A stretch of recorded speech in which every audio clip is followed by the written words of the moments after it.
right, welcome back to another Whisky Boys video. Hey. Today I'm back with Andrew from the Average Whiskey Drinker. What's up? Started his YouTube channel. I did. So he's same as us, reviews whiskey here in Austin. He was saying before this that you're going to be doing maybe some bourbon hunting, some whiskey reviews and stuff like that. So definitely give him a follow. You know we collab all the time on different videos, but today we have a really fun one. I feel like I say that for every video. It's always fun. Drinking whiskey Today's a boring day. Today we're going to be doing a Jack Daniel's episode. Everybody thinks Jack Daniel's is shit. Everyone. Or, I mean, whiskey enthusiasts who know whiskey know that. If you're watching this, you're probably somebody who knows Jack Daniel's is not shit. But the average person that just goes to dive bars, that just drinks their Coors Lights, they just know number 7, right? Mm-hmm. There's better things out there. It's got a bad rep. And Gentleman's Jack. I think number 7 and Gentleman's Jack just have a bad rep for just being trash. And I feel like there's two spectrums. I feel like there's people that go to dive bars and drink and they're like, just give me a Jack. You know what I mean? Mm-hmm. But then there's people that are like kind of in the middle where they're not quite enthusiasts, but they're not quite down there. And they're the ones that think Jack is awful. Yep. But we're here to prove them wrong. Yep. And some of the bottles we have today are the proof that they're wrong. Because we've tried almost all of these before. Yeah. But we're going to make it even more fun. One, we're going to review each one really quickly. We're going to keep this video fairly short. Maybe under 15 minutes. You'll know at the end if we did that. And then we're going to rank them all when we're done. I mean, Andrew, you want to tell us like some of the ones that we have today? Yeah. So we have one of our all-time favorite single barrels. All-time favorite. Jack Daniel's single barrel proof rye. These run between 125 to, actually, I've heard there's some hazmats out there, but about the mid 130s. And these are incredible. Incredible. 100% agree. We did another video, maybe I'll link that like right here, where we went through Jeremiah's basement collection.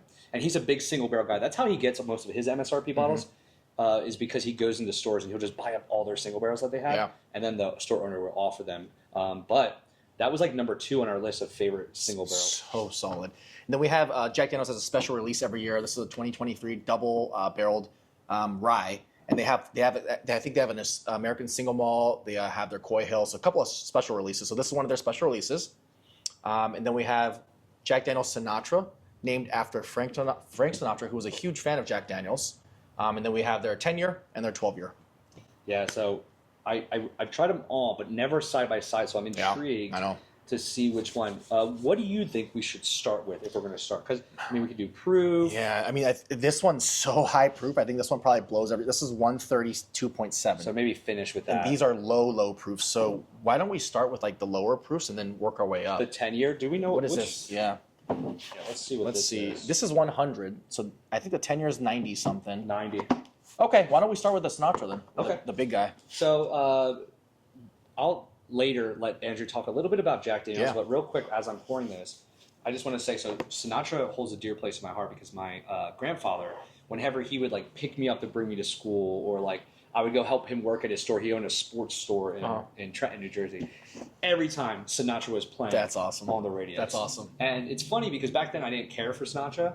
Now, I don't know why, the music just sounds great. Yeah. Like a cigar with whiskey and Sinatra playing. It's got a soft spot in your heart. It has a soft spot. So he passed away about a year or two ago. Oh, okay. So now, like, having this bottle, I always think about him whenever I do a pour. Yeah.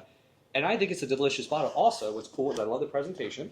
It is a cool presentation. It comes with this little booklet here. Oh, that's cool. Yeah. And then this is a 1 liter bottle. So even though it's more costly, you're getting a bigger bottle. Yeah. What is it, 150 MSRP about? I think so. Yeah. It might have gone up to like 170 now. That's funny how you say that's a really near and dear to your heart bottle, because I think that was the point that Jack Daniel released this bottle as well too. Was Frank Sinatra, to my understanding, was a huge Jack Daniel's fan, because Jack Daniel's been along forever. I think it's the oldest distillery in the entire country. So as a tribute, when Frank Sinatra passed, they wanted to come out with a bottle to commemorate Frank Sinatra. So that's why they came out with Jack Daniel's Sinatra. So that's awesome. Cool. Yeah, cheers, man. Cheers. I've had this one time, and what I remember then is exactly what I remember now. Yeah, one thing I will say is that we put this on our list for best gifts all the time because of the presentation, because of the size. Yeah. Immediately on the nose. You know those little like banana candies back when you like would crank the little thing and like I smell that. It just smells like banana candy. I mean, if you're not familiar, Jack Daniel's, you're going to get so much banana almost all their products. The only ones I really don't, I think, like is the rye products. But it's a lot of nuttiness too on the nose. It's like banana nut bread. Yeah, it really is. This is really good, though. For all those haters out there who don't think Jack Daniel's is good, they just got to try any of these bottles literally here, and then their mind will be changed immediately. Yep. Wow. Yeah. It almost matches the nose, where there's like a little banana nut bread. Yeah. Right. Yeah. That doesn't always happen with whiskey where they match the nose, but this one definitely does. Question off of that: Do you like that when the palate matches the nose, or do you hate that? It's complicated because if it's a whiskey I like, then yes, because you're getting all those flavors you want. Now, if you're telling me it's a super expensive whiskey, maybe it is more fun to have like a super weird and complex nose that dives into a different. To go on like a little roller coaster ride. I like what I smell, so I like to like nose it and be like, okay, this is what it kind of tastes like. Yes. Okay. So you're kind of in agreement that if you like that smell, then it's fun when it matches up. Now, don't get me wrong, it's even more fun when you love the way it smells, and then you love the way it tastes, but they taste different. That's fun too. Exactly. But that is rare. Like there's been times where I smell something. And I'm like, oh, this is kind of weird. That's the worst. When you're like, oh, that smells delicious. And you taste it, you're like, what the? This is good, though. Yeah, this is good. This is sweet, nuttiness, and definitely banana. It's on the, we were just having Jim Beam, what was it? Old Granddad 16. 16 years. So coming off of that, this is very light of a pour. It is very light, yeah. I get a little bit of citrus, too. A little bit of lemon. Yeah, which I really, really like. I like citrus in my whiskeys. Hi, Nell. Nelly. Nell, you agreeing with us? It's like, yeah, Jack Daniel's is the best. Good girl. Okay. That's solid. It's very solid. Like I said, for the price, it's definitely up there. But you're always going to have an argument because this is a bigger bottle. Yeah, $150 for a 90 proof. And they don't really say the age statement on this one. I don't know if I don't know if that would be my first go-to when it comes to buying Jack. Now, obviously, you have a sentimental reason. You got it. But I think I would probably prefer, and we'll get to these, but I think I'd probably prefer some of these over that one. I hate to say this, but I think so too. Yeah. These other ones are just special. But like you said, though, it's a great gift, right? Imagine gifting that to someone, like your dad who grew up drinking Jack Daniels, right? Someone like that. And they're like, look, it's a Jack Daniels bottle. It's a 1 liter special, sentimental reason for it. It'd be a great gift to give for sure. Yep. Yeah. Jack 10? So these are pretty. Oh no, 107. Jack 10's a little bit lower, right? Okay. Yeah, 97 proof. Yep, we just that's pretty low. Yeah. So this one was, if you guys watched my video, one of my top 10 whiskeys of 2024. Wow. This is batch 3 Jack Daniel's 10. Yeah. Oh, I'm excited then. I don't think a lot of people agree with me, but it's one of mine. Well, I'm excited to see because I got samples when they first released this. Like Jack Daniel's sent us like the mini samples that they were doing the release for us to talk about it, and. Cash it. Yeah, I mean, we can crush it right after this. I'm trying my best to pace myself because we've learned from our experience. We're also going after this to Vince Young's Steakhouse because this guy right here has got a partnership with them, and we're going to be doing Michter's 20 year. I mean, we're living life. Vince Young's going to be there. Yeah, Vince Young's going to do it with us. We're going to take shots of Michter's 20. So we have some pours coming. I'm trying to get better at pacing myself. Yeah, it's so true. But it's so true. I mean, this is a good size pour. It's enough to take a couple sips, learn from it. Yeah. Ooh, that's much more fruitier on the nose. A little bit fruitier, and it just, the nose seems a little bit more complex. Like there's a little bit more to it that I'm trying to figure out. Versus that one right away, I was like, okay, I can. That's what I mean when I say complex. I don't know what you mean. Complexity for me means like it takes me a little bit to kind of figure out what's going on. Interesting. And I get a little bit of different pulls. Whereas non-complex whiskeys is kind of like you smell it, you're like, cherry. Okay. Yeah. I do like that. I don't know what my complex to me is just getting a lot of different flavors. Mm-hmm. So, like, if you give me a whiskey that has 2 notes, it's not complex. 1 note, it's not complex. If I get 7 different flavors, and every time I sip it, it's a new one, to me, I consider that complex. But I think they almost go hand in hand. Yeah, I think when people say complexity, they probably mean around the similar kind of definition. Yeah, because like you said, if you're searching, you're still looking for more. That means there's multiple notes. Yeah, for sure. All right, so now jumping into the tasting, this is super tasty. It is, right? I really like this. It really is, and it's. My one thing is that I wish it was a little bit higher in proof. I think it's 97. Is that what you said? 97 proof. Yeah, so a little lower, but it's lower. But for something that is lower, I'm not like super disappointed. Right. You still get a little bit of kick. The finish kind of lingers a little bit, and I love that finish because it really just kind of evolves. I get banana. I'm gonna say that for everything. I get banana, but I also like a green. It's got sweet. It's got some sweet, like red fruit taste to it. There's red fruit for sure. A little bit of oak. Butterscotch. Yep. I almost get a saltiness. I don't know if that's just my palate today. Oh, that was the salt I put in there actually. When I went to the bathroom, I put some salt there. Yeah, there's something about it that I like though. Yeah. It's like, I don't know, it's like the butterscotch or the caramel candies. with that additional saltiness to it. That's something nice. And what I love about it is that's- it's a 10-year MSRP for $79.99, so $80, which is pretty reasonable for a 10-year, right? That is. I went into Total Wine. I got this at Total Wine. I walked in looking for Blanton's or E.H. Taylor. You guys are going to laugh at me, but this is very early on in my whiskey journey of last year. I walked in and I asked the manager, I said, hey, do you guys have any E.H. Taylor? Do you have any Weller? And he kind of just said, no, but we had this Jack Daniel's 10-year I'm about to put out. And Did you know it was like hard to get at the time? No. I mean, because I was I think 1 month into my journey.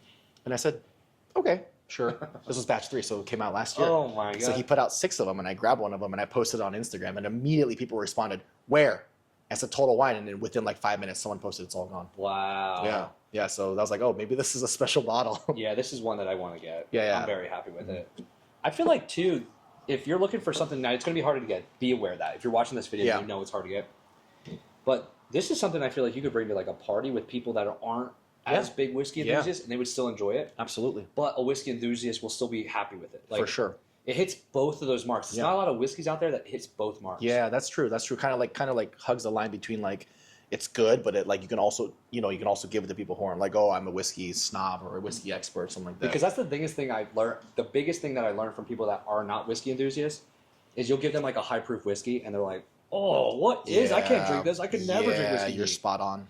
You're spot on. Yeah. That's actually kind of funny. Like, we should do a video one day on the differences between what whiskey enthusiasts look for versus like your everyday dive bar whiskey drinker. That's true. Because that burn. Like my dad drinks whiskey. He's drank whiskey all along growing up, but he puts ice cubes in it. He likes it in cocktails. So when I actually let him sample my Old Forester single barrel, it was like 135 proof. He took a sip and he goes, oh. Yeah, see? But so you're right. Yeah. So that's just something I've been thinking about because, we put out a single barrel online once and, a lot of the whiskey enthusiasts loved it. The people that weren't were like, oh, it's really high proof. I can't handle it. So like, you have to figure that out when you're recommending bottles. Yeah, and I think that's one of the struggles that some liquor stores go through too. Is they, when you make a single barrel pick, you want to try to sell it to everyone who comes to your liquor store, right? So you can't just cater it towards whiskey enthusiasts. You got to cater it towards typical people, average people who like whiskey but aren't enthusiasts. Yep. Yeah. What do you think? Like it? I really do. And I'm with you on the proof. The more I drink it, the more I'm like, yeah, maybe a little bit. Proof. Yeah. Which one do you like more? Do you think between these two? I'm gonna go with this one. Yeah, I think we'll keep comparing them. I like this one too. Over the Sinatra. Sinatra's a little easier to find, but I think it's because it sits on the shelf a little bit longer because of the price tag. Yeah. 12-year? 12-year. This one is highly regarded as one of the best Jack Daniels, actually, until that 14-year comes out this year, which I'm going to do everything in my power to get a hold of. Almost a similar nose, which is pretty wild. I'll tell you my thoughts. Not as sweet, not as fruity, but it's there. The smell is almost similar. Nice nose. I almost like this nose. It's about 10 proof more? I think so. Is 107? Yeah, then you said more. So we go up about 10 proof from this one, so pretty big difference. Maybe I just drink water. This is why I don't get as much flavor, but maybe it's just had water. Could be. I was going to say, to me, a bit more elegant. So as somebody who likes like oakier, darker whiskeys, this gives me that on top of this. Part of my brain wants to say I like this more, but there's something to me that does feel more sophisticated. Yeah. I don't know what that is, but there's something there. You're not wrong. I think the majority of people like the 12 over the 10.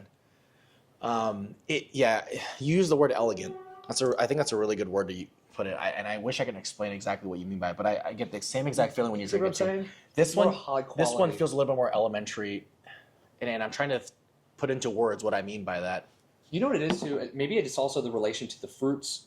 Like if you just think of a cherry you can get it from a grocery store, eat it. You don't think of cherry as elegant. Yeah. But I'm getting like tobacco. So maybe I'm thinking like a high-end cigar. Sure. Yeah. It could be something like that. Yeah, I think the majority of people prefer the 12 over the 10. For me, I don't know why. I think I just like the 10 a little bit more. Sure. But this is incredible, right? It's and I think MSRP is only $10 more. So I think it's a $90 bottle versus an $80 bottle. Which one thing I praise Jack Daniels on is just their MSRPs are so reasonable. Now, can you find it? That's another story. That's the downfall. MSRPs are very reasonable. Yeah, we've been talking a lot about MSRPs lately, and I mean, it's so funny to see the mixed thoughts on it. Yeah. We were saying how it's okay for some people to overpay. It's okay for some people that have to trade for it. Yeah. The only thing we don't like is people that just buy it to never open it. That's the right. I want to talk about a controversial subject since we're drinking Jack Daniels. Everyone knows exactly where I'm going with this one. I would say there's two controversial subjects when it comes to Jack Daniels.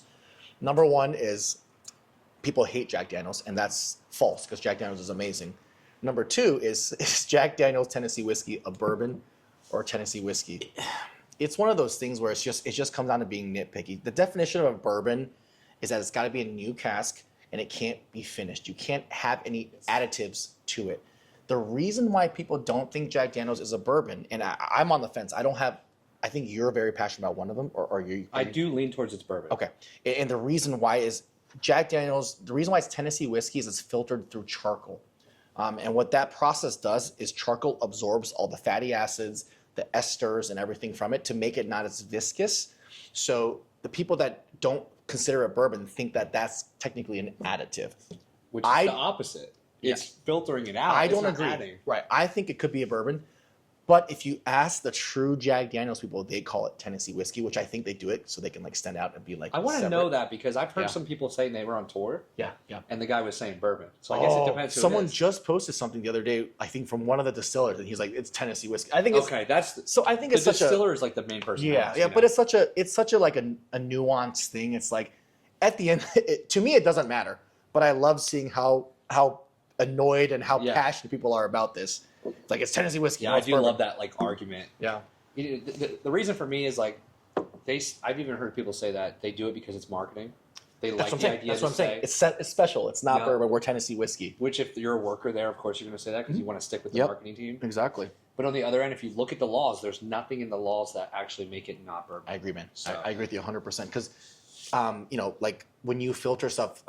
So when you filter some whiskeys, they chill it, and that's how they kind of get rid of the esters. Yep. The way that Jack Daniels does it, they do it through charcoal filtering. So there's charcoal filtering, there's chill filtering, there's other types of filtering that I can't think off the top of my head. But to me, it's a bourbon.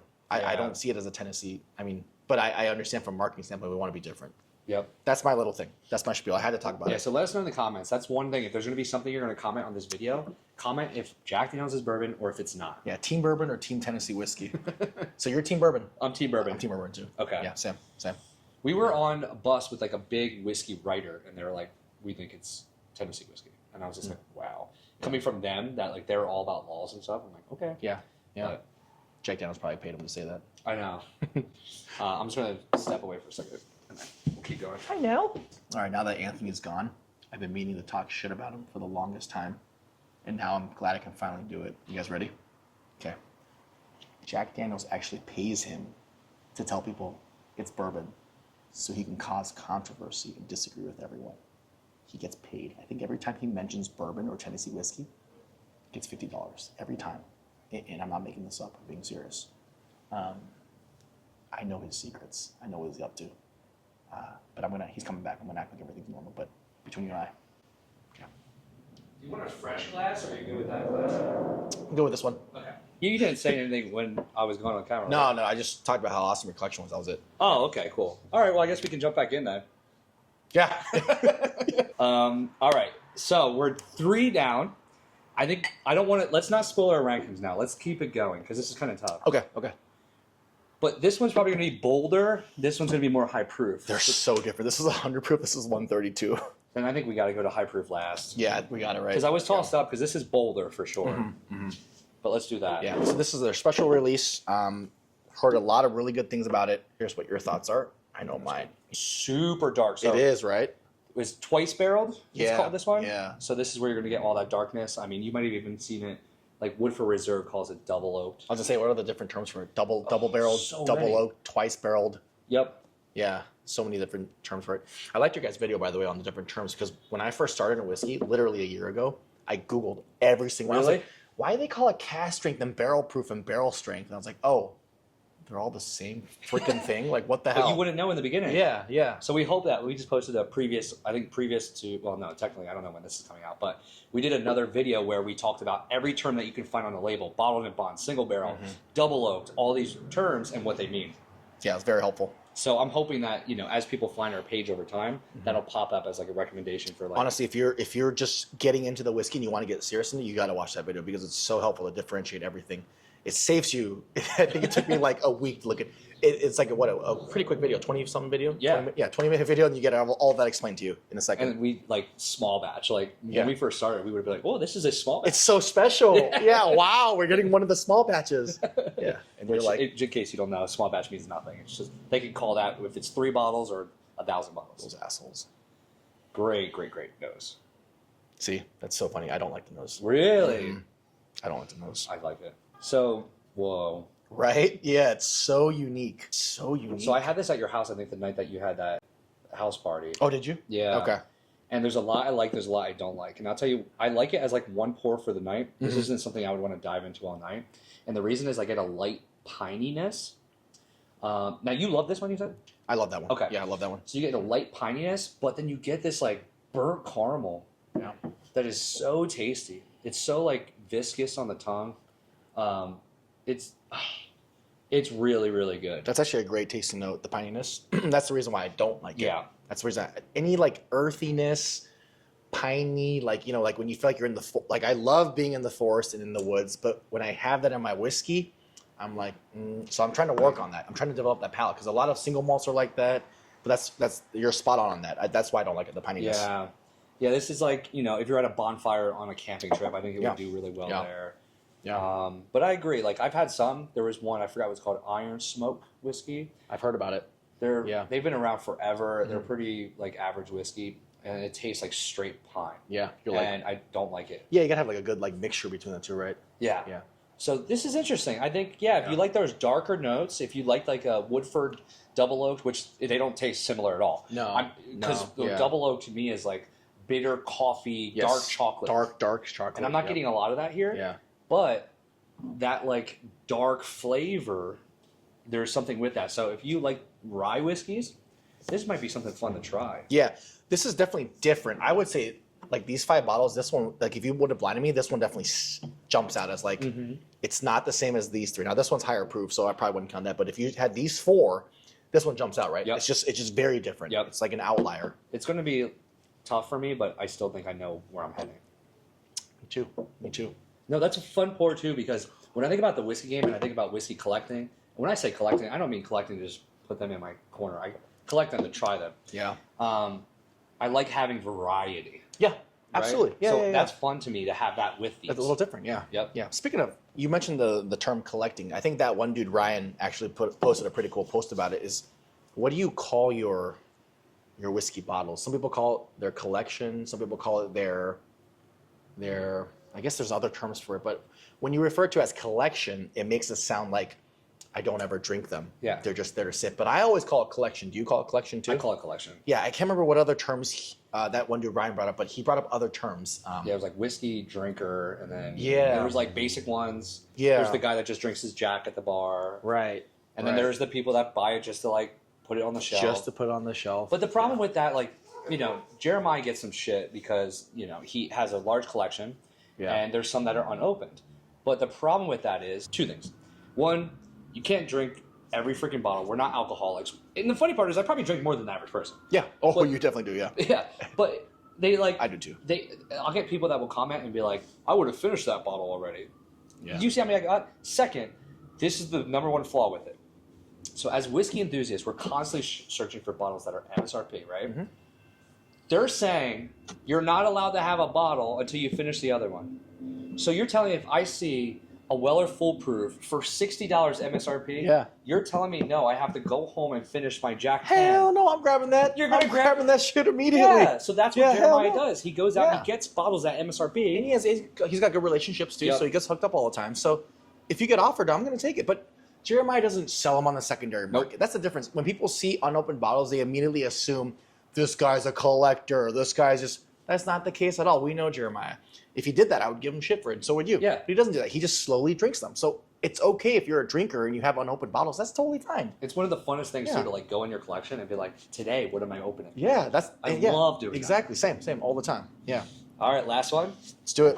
One of my favorites, Jack Daniel's single barrel proof rye. There's no discussion about this one. It's just rye. So it's more than 51% of it's rye. So can't really complain if it's bourbon or Tennessee whiskey. Wow, we're back to a little banana on the nose. Yeah, a little bit of banana. I'm surprised.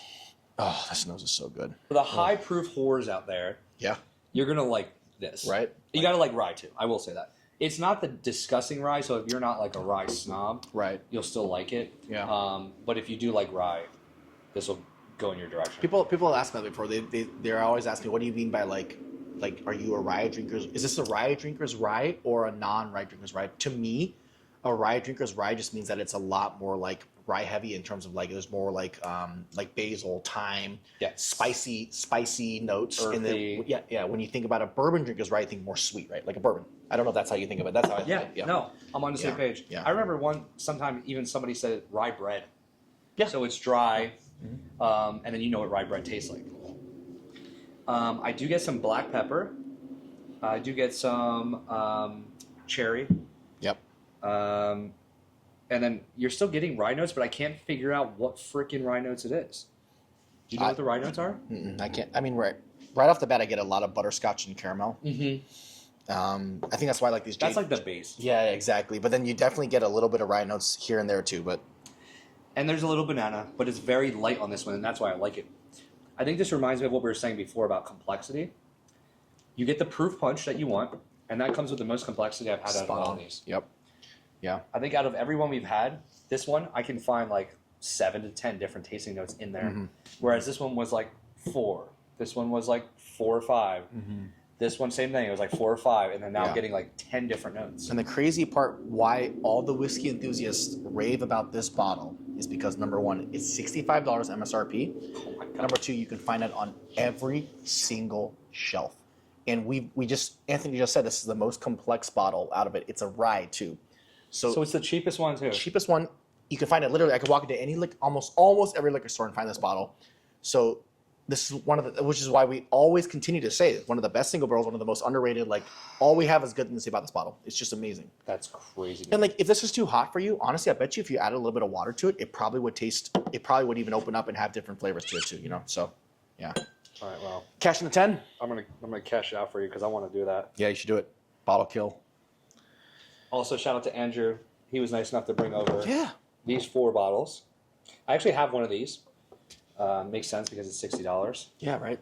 I still like this, but now after doing this side by side, I don't think I would go out and buy it if anybody's looking for recommendations. Right. I would buy it for that reason of like maybe it has a sentimental place if you like Frank Sinatra. Still an awesome gift. It's a cool presentation. Cool gift. Yeah. It might be better for people that aren't huge whiskey enthusiasts. Exactly. So like if you go, what can I get that's special? But I don't drink that much. But if you're $60, this is your bang for your buck. If you have a friend who's like, I'm kind of into whiskey, I'm trying to learn more about whiskey, like you cannot go wrong. And the single barrel Tennessee whiskeys or the bourbons are almost just as good too. Like any of these gold label Jack Daniels, when you see them, do not pass them up. These things are amazing. And no, Jack Daniels is not paying me. I know people are going to comment. If someone commented, I wish. Is Jack Daniels paying me? I was like, would I be doing Instagram if Jack Daniels was paying me? No. We just genuinely really like it. We really just like it. So we just talked off camera. We did our ranking. We have some that are the same, a little tweak that is a little different. But the first 2, let's start off. Coming in at number 5, we have Jack Daniel's Sinatra. This is 10 times better than regular Jack.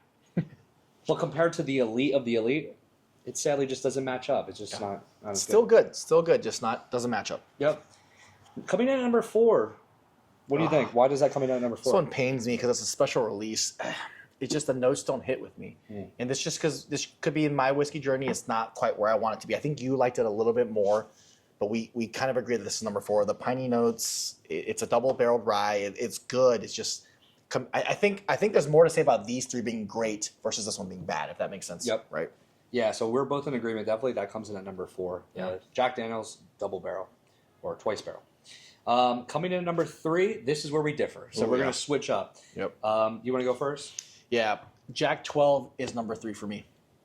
I'm going to go with Jack 10 as number 3 for mine. Yeah. My reason, and you can give me your reason. My reason is I like Jack 12 more. Coming in at my number 2, I do like a little bit of the higher proof, and I do like how it is a little bit more aged. Like I said, I do lean into liking some oakier whiskeys, even though the oak isn't punching you in the face. Just a little bit more oak. Sure. A little bit more dark cherry. It's just a little more darker. It just gave me what I want. It was tough, though. It was a toss-up. The 10, to me, it's something I think everybody would like, and it's a little fruitier, which I like. Why do you choose the 10? I wish I had a good explanation for you. Sometimes I just like whiskey that's just a little bit easier to drink and just a little bit more palatable. to me, the 10s is just easier to drink. I think the 12's a little bit more complex. The 10's just easier to drink. Like, I don't know. Maybe because I found a Total Wine at MSRP and that guy showed it to me, so it's like got a sentimental thing in my heart. Yeah. But I just like the 10 more. I don't have a good explanation. I wish I did. I don't really have a good explanation. I understand that. Yeah, yeah. And then number 1, we both agree, you're getting the high proof. What is it called exactly? So we got the Jack Daniel single barrel proof rye. Wow, we said that together. That should be a song. So yeah, you're getting the proof that we didn't get on the other ones that we like.